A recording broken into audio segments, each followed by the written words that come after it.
Bank എക്സാംസിന് പഠിക്കുന്ന എല്ലാവരുടെയും ഒരു സ്ട്രോങ് ആയിട്ടുള്ള ഏരിയ ആണ് റീസണിംഗ് എന്ന് പറയുന്നത്. പക്ഷേ ആ ഒരു സ്ട്രെങ്ത്തിനെ ഏറ്റവും കൂടുതൽ എഫക്റ്റീവായിട്ട് എങ്ങനെ യൂസ് ചെയ്താൽ 25+ സ്കോർ ചെയ്യാൻ പറ്റും എന്നുള്ളതാണ് ഇന്നത്തെ വീഡിയോയിലൂടെ ഞാൻ നിങ്ങളോട് ഡിസ്കസ് ചെയ്യുന്നത്. മിക്കവരുടെയും ഒരു സ്കോർ എന്ന് പറയുന്നത് ഒരു 10 to 15 സ്റ്റക്കായി നിൽക്കുമായിരിക്കും. അത് മെയിൻ ആയിട്ടുള്ള റീസൺ മേ ബി പസിലിൽ സ്റ്റക്ക് ആവുക, അതല്ലാന്നുണ്ടെങ്കിൽ ടൈം കിട്ടാതെ വരിക, അതല്ലാന്നുണ്ടെങ്കിൽ പഠിക്കുന്ന കാര്യങ്ങൾ എന്ന് പറയുന്ന എക്സാം റെലവെന്റ് അല്ലാതെ വരിക, അങ്ങനെയുള്ള പല കാര്യങ്ങൾ കൊണ്ടായിരിക്കും. അപ്പോൾ ഇന്ന് ഞാൻ നിങ്ങളുമായിട്ട് ഷെയർ ചെയ്യാൻ പോകുന്നത് ഈ ഒരു റീസണിങ്ങിന് 2025 മുതൽ 2029 വരെ വന്നിട്ടുള്ള ആ ഒരു എക്സാം പാറ്റേണിനെ കുറിച്ചാണ്. ആ ഒരു ഓരോ ടോപ്പിക്സിൽ നിന്നുള്ള വെയിറ്റേജിനെ കുറിച്ചാണ് ഞാൻ ഇന്നത്തെ വീഡിയോയിൽ നിങ്ങളുമായിട്ട് ഡിസ്കസ് ചെയ്യുന്നത്. അതിൻ പ്രകാരം നമ്മൾക്ക് ഏറ്റവും ഇമ്പോർട്ടൻ്റ് ആയിട്ട് വെയിറ്റേജ് കൊടുത്ത് പഠിക്കേണ്ട ഏരിയാസ് ഏതൊക്കെയാണ്, അങ്ങനെയുള്ള കാര്യങ്ങളെ കുറിച്ചൊക്കെയാണ് ഡിസ്കസ് ചെയ്യുന്നത്. അതുപോലെ നിങ്ങളുടെ സ്പീഡ് ഇംപ്രൂവ് ചെയ്യാനും, അതുപോലെ പസിൽസ് ഒക്കെ ആണെങ്കിലും സ്പീഡ് ഇംപ്രൂവ് ചെയ്യാനും ഏത് രീതിയിൽ വേണം പ്രാക്ടീസ് ചെയ്യാൻ എന്നുള്ളതിനെ കുറിച്ചും ഡീറ്റെയിൽ ആയിട്ട് നമുക്ക് ഡിസ്കസ് ചെയ്യാം.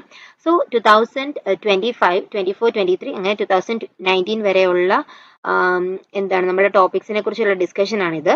സോ ഫസ്റ്റ് തന്നെ എന്ന് പറയുന്നത് പസിൽസ് ആൻഡ് സീറ്റിംഗ് അറേഞ്ച്മെന്റ് ആണ്. പസിൽസ് ആൻഡ് സീറ്റിംഗ് അറേഞ്ച്മെന്റിനാണ് ഏറ്റവും കൂടുതൽ നമ്പർ എക്സാമിന് വന്നിട്ടുള്ളത്. 25 ക്വസ്റ്റ്യൻസ് ആണ് 2025. 24 അത് 20 to 25 ക്വസ്റ്റ്യൻസ് ആയിരുന്നു. 23 18 to 25 ആയിരുന്നു. എന്താണെങ്കിലും ഒരു 15+ ക്വസ്റ്റ്യൻസ് നമുക്ക് വന്നിട്ടുള്ളത് പസിൽസ് ആൻഡ് സീറ്റിംഗ് അറേഞ്ച്മെന്റിൽ നിന്നാണ്. സോ ഏറ്റവും മോസ്റ്റ് ഇമ്പോർട്ടൻ്റ് ആയിട്ട് അപ്പോൾ പഠിക്കേണ്ട ഏരിയ ഇത് തന്നെയാണ്, പസിൽ തന്നെയാണ് നമുക്ക് ഏറ്റവും ഇമ്പോർട്ടൻ്റ് ആയിട്ട് പഠിക്കേണ്ട ഒരു ഏരിയ എന്ന് പറയുന്നത്.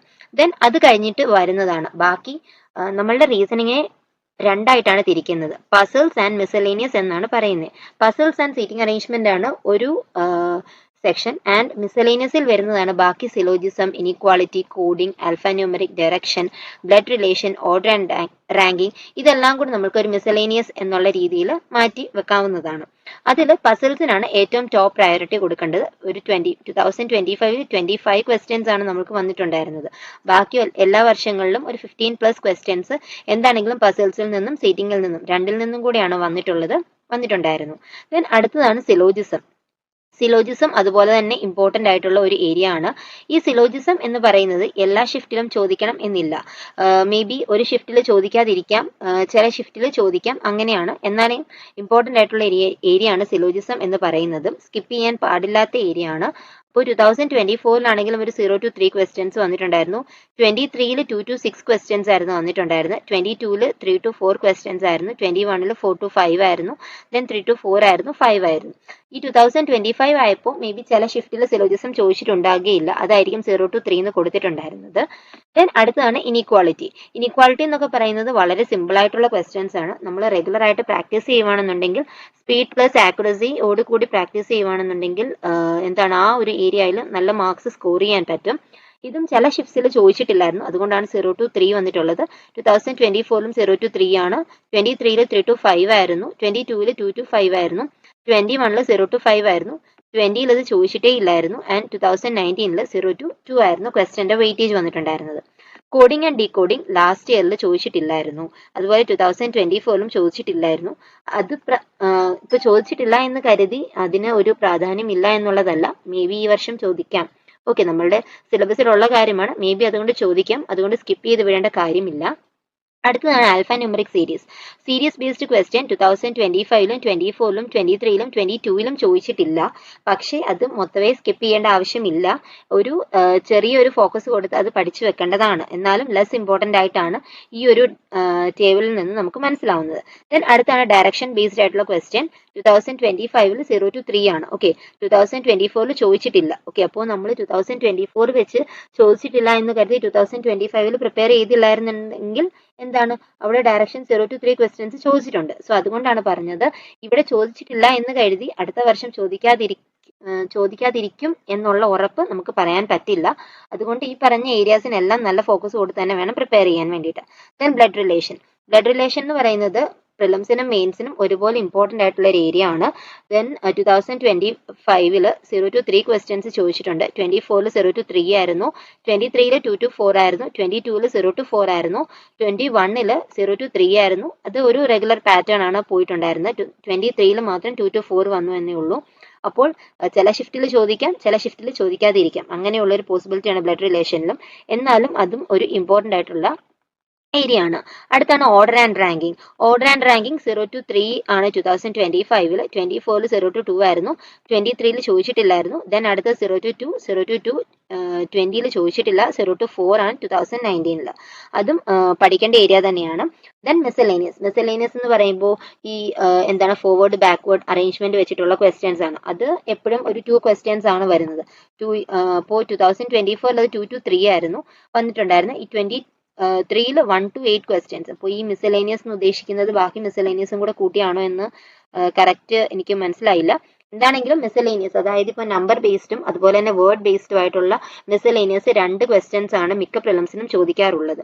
അപ്പോൾ ഇതാണ് നമ്മളുടെ ഒരു ഓവറോൾ SBI PO പ്രിലിംസിന്റെ റീസണിങ് എന്ന് പറയുന്ന ആ ഒരു സെക്ഷനിൽ വരുന്ന ക്വസ്റ്റ്യൻസ്. ഇതിന്റെ ഓരോന്നിന്റെയും വെയിറ്റേജ് ആണ് ഞാൻ പറഞ്ഞത്. ഈ ഇത്രയും ഒരു എന്താണ് ഡേറ്റാസിൽ നിന്ന് നമുക്ക് മനസ്സിലായ കാര്യം, പസിൽസ് ഏറ്റവും കൂടുതൽ ഇമ്പോർട്ടൻസ് കൊടുത്ത് പഠിക്കുക. Then syllogism, inequality, coding, alphanumeric, direction, blood relation, order and ranking, miscellaneous. ബാക്കിക്ക് എല്ലാത്തിനും ഒരു ഈക്വൽ പ്രാധാന്യം കൊടുത്ത് വേണം പഠിക്കാൻ. ഒന്നും ബേസിക്സ് അറിയാണ്ടിരിക്കരുത്. പക്ഷേ എന്ത് ചെയ്യണം, അത്യാവശ്യം ഡുവബിൾ ആയിട്ട് ചെയ്യാൻ പറ്റുന്ന രീതിയിൽ അത് പ്രാക്ടീസ് ചെയ്ത് വെക്കണം. നിങ്ങൾ ഏറ്റവും കൂടുതൽ ഇമ്പോർട്ടൻസ് കൊടുക്കേണ്ടത് പസിൽസിനാണ്. ഓക്കെ, പസിൽസ് ആൻഡ് സീറ്റിംഗ് രണ്ടും ഉണ്ട്. പസിൽസ് ആൻഡ് സീറ്റിംഗ് ആണ് നമുക്ക് വരുന്നത്. ഇതിൽ പസിൽസ് എന്ന് പറയുന്നതിന് പല ടൈപ്പ് ഉണ്ട്. ഫ്ലോർ ബേസ്ഡ് ഉണ്ട്, ഫ്ലോർ ആൻഡ് ഫ്ലാറ്റ് ബേസ്ഡ് ഉണ്ട്, അതുപോലെ തന്നെ മന്ത് ബേസ്ഡ് ഉണ്ട്, ഇയർ ബേസ്ഡ് ഉണ്ട്. അങ്ങനെ പല പസിൽസും ഉണ്ട് അല്ലേ. അപ്പോൾ എല്ലാ പസിൽസിനും തുല്യ പ്രാധാന്യം കൊടുത്ത് വേണം പഠിക്കാൻ. ഒരു പസിലും സ്കിപ്പ് ചെയ്യരുത്. കാരണം ഏത് പസിലാണ് നമുക്ക് എക്സാമിന് വരുന്നതെന്ന് നമുക്ക് അറിയാൻ പറ്റില്ല. അതുകൊണ്ട് തന്നെ പഠിക്കുന്ന ഒരു പസിൽ പഠിക്കുകയാണെന്നുണ്ടെങ്കിൽ അത് എല്ലാ ടൈപ്പും, ഈ പ്രിലിംസ് ലെവലിലുള്ള എല്ലാ ടൈപ്പിലും ഫോക്കസ് ചെയ്ത് വേണം പഠിക്കാൻ. ഇപ്പോൾ സീറ്റിംഗ് അറേഞ്ച്മെന്റ് ആണെങ്കിൽ പോലും സർക്കുലർ ഉണ്ട്, സ്ക്വയർ ബേസ്ഡ് ഉണ്ട്, റെക്ടാങ്കുലർ ബേസ്ഡ് ഉണ്ട്, അതുപോലെ തന്നെ ട്രയാങ്കുലർ ബേസ്ഡ് ഉണ്ട്. അങ്ങനെയുള്ള പല സീറ്റിംഗ് അറേഞ്ച്മെന്റ്സ് ഉണ്ട്. എന്താണ്, കുറച്ച് ഇൻവേർഡ്, കുറച്ച് ഔട്ട്വേർഡ്, അതുപോലെ തന്നെ കുറച്ച് പേര് സൗത്ത്, കുറച്ച് പേര് നോർത്ത്. പാരലൽ സീറ്റിംഗ് അറേഞ്ച്മെന്റ് ഒക്കെ മസ്റ്റ് ആയിട്ട് എല്ലാ എക്സാംസിനും ചോദിക്കുന്നതാണ്. സോ അങ്ങനെയുള്ള പസിൽസ് നിങ്ങൾ ഉറപ്പായിട്ടും, പസിൽസ് പ്ലസ് സീറ്റിംഗ് ഉറപ്പായിട്ടും പ്രാക്ടീസ് ചെയ്യുക. അപ്പോൾ പ്രീവിയസ് ഇയർ പേപ്പേഴ്സ് ഒക്കെ ഒന്ന് നോക്കുകയാണെന്നുണ്ടെങ്കിൽ നിങ്ങൾക്ക് അത്യാവശ്യം ഒരു പാറ്റേൺ മനസ്സിലാകും ഏത് ടൈപ്പ് ഒക്കെ ഉള്ള ക്വസ്റ്റ്യൻസ് ആണ് വരുന്നതെന്നുള്ളത്. സോ ഞാൻ എൻ്റെ സ്പീഡ് ഇംപ്രൂവ് ആക്കിയത് എങ്ങനെയാണെന്നുള്ളത് നിങ്ങളുമായിട്ടൊന്ന് പറഞ്ഞു തരാം. സോ എനിക്കും ആദ്യം ഇതുപോലെ തന്നെ സ്പീഡൊക്കെ വളരെ കുറവായിരുന്നു. ആൻഡ് നമുക്ക് ഈ ഒരു പ്രിലിംസിന് ഒരു 2 മിനിറ്റ്സിനുള്ളിൽ എന്ത് ചെയ്യണം, നമ്മളുടെ പസിൽസ് ചെയ്ത് തീർക്കാൻ സാധിക്കണം. 2 മിനിറ്റ്സ് ആയിരിക്കണം മാക്സിമം എടുക്കുന്നത്. കാരണം ടൈം വളരെ കുറവാണ്. ഒരു 5 to 6 പസിൽ പ്ലസ് സീറ്റിംഗ് അറേഞ്ച്മെന്റിന്റെ സെറ്റ് കാണും. സോ ഓരോന്നിനും ഒരു 2 മിനിറ്റ്സ് തന്നെ കൊടുത്താൽ തന്നെ ഒരു 12 മിനിറ്റ്സ് അടുത്ത് പോകും. അപ്പോൾ വളരെ ലിമിറ്റഡ് ടൈം ആയതുകൊണ്ട് തന്നെ 2 മിനിറ്റ്സിൽ താഴെ വേണം പസിൽസ് ചെയ്യാൻ എക്സാം ഹാളിൽ. അതിനു മുൻപ് 2 മിനിറ്റ്സ് ഒരു മാക്സിമം, അതിൽ കൂടുതൽ ഒരിക്കലും കൊടുക്കാൻ പാടില്ല. ഇതിനു വേണ്ടിയിട്ട് ഞാൻ ചെയ്ത് എങ്ങനെയാണെന്ന് വെച്ചാൽ, ഗൈഡ്ലിയിൽ ആ ടൈമിൽ ഞാൻ ഗൈഡ്ലി പർച്ചേസ് ചെയ്തിട്ടില്ലായിരുന്നു. സോ ഗൈഡ്ലിയിൽ നിങ്ങൾക്ക് ഫ്രീ PDFs അവൈലബിൾ ആണ്. ഈ ഫ്രീ PDFs എന്ത് ചെയ്യുക, ഒരു 50 സെറ്റിന്റെ ഒക്കെ ഫ്രീ PDFs അവൈലബിൾ ആണ്. ആ 50 സെറ്റിന്റെ ഫ്രീ PDFs എന്ത് ചെയ്യുക, ഒറ്റ സിറ്റിംഗിൽ ചെയ്ത് നോക്കുക. ഇപ്പോൾ ഏത് ഏരിയ ആണെങ്കിലും, സിലോജിസം ആണ്, അതല്ല ഓർഡർ ആൻഡ് റാങ്കിങ് ആണ്, ബ്ലഡ് റിലേഷൻ ആണ്, ഏത് ഏരിയ ആണെങ്കിലും നിങ്ങൾ ആ ഒരു 50 സെറ്റ് ക്വസ്റ്റ്യൻസ് ഒറ്റ ഇരിപ്പിൽ ചെയ്ത് നോക്കുക. ഉറപ്പായിട്ട് നിങ്ങൾക്ക് നല്ലൊരു ഡിഫറൻസ് ഉണ്ടാവുന്നതായിരിക്കും. സോ കൺസിസ്റ്റന്റ് ആയിട്ട് 2-3 ദിവസം, അല്ലെങ്കിൽ ഒരു കൂടി വന്നാൽ ഒരു 7 ഡേയ്സ് കൺസിസ്റ്റന്റ് ആയിട്ട് ഇങ്ങനെ ഒന്ന് ഫോളോ ചെയ്ത് നോക്കുക. ഉറപ്പായിട്ടും നിങ്ങൾക്ക് സ്പീഡിൽ നല്ല വ്യത്യാസം മനസ്സിലാവുന്നതായിരിക്കും. ടൈമറോട് കൂടിയിട്ട് പ്രാക്ടീസ് ചെയ്യാൻ ശ്രമിക്കുക. അതുപോലെ തന്നെ ഒരു ഇമ്പോർട്ടൻ്റ് ആയിട്ടുള്ള ഒരു അപ്ഡേറ്റ് പറയുകയാണ്. ഗൈഡ്ലിയിൽ ഇപ്പോൾ നമുക്ക് മോക്ക് ടെസ്റ്റിന് ഓഫർ, ഹ്യൂജ് ആയിട്ടുള്ള ഒരു ഓഫർ നടന്നുകൊണ്ടിരിക്കുകയാണ്. 199 നിങ്ങൾക്ക് 12 months വാലിഡിറ്റിയിൽ മോക്ക് ടെസ്റ്റുകൾ പർച്ചേസ് ചെയ്യാൻ പറ്റുന്നുണ്ട്. ഇത് once in a life time ഓഫറാണ്. ഇതുവരെയും ഗൈഡ്ലി ഇങ്ങനെ ഒരു ഓഫർ പ്രൊവൈഡ് ചെയ്തിട്ടില്ല. സോ നിങ്ങൾക്ക് മോക്സ് ചെയ്യാൻ വേണ്ടിയിട്ട് ഒരു ബെസ്റ്റ് ആയിട്ടുള്ള പ്ലാറ്റ്ഫോമാണ് ഗൈഡ്ലി. സോ ആവശ്യമുള്ളവർ പർച്ചേസ് ചെയ്യുക.